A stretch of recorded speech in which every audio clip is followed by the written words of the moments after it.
Are you ready to dive into Figma and design like a pro?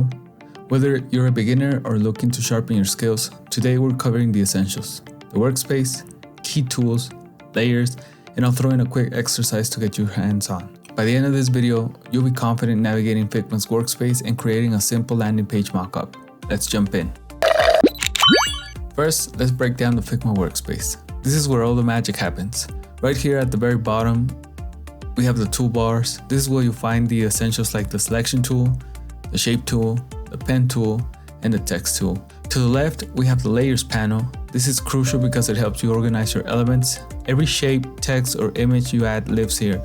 You can rename layers, group elements, and easily navigate between them. Now, let's talk frames. Think of frames as containers for your designs. Whether you're designing for a phone, tablet, or desktop, everything lives inside a frame. You can create multiple frames in a single project to switch between different layouts or sections of your app or website. Moving between these frames is super easy. Just use the zoom and pan tools to quickly navigate your designs. Pro tip: use the F shortcut to add a frame in seconds. Section 3. Understanding layers in Figma. Layers are the backbone of your Figma project. Each shape, text, or object you create stacks up as a layer. Think of it like cakes, just like Photoshop. You can drag layers to change the stacking order, group multiple layers to keep things organized, or even lock on layers so that you don't accidentally move them. Section 4. Hands-on exercise. Creating a simple landing page mockup. Alright, now it's time to get hands-on. Let's create a simple landing page using just the basic shapes, text, and the tools we've covered so far. We'll start with a frame for a desktop design. Use the rectangle tool to add a header.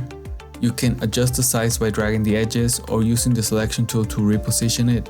Add some text for the page title and tagline using the text tool. Next, let's add some buttons using the shape tool for rectangles and text tool to label them. Group these elements together so they move as one. It's as simple as selecting everything and hitting the Ctrl G. Finally, let's experiment with the layers panel. Move the header below the buttons by dragging its layer down in the layers panel.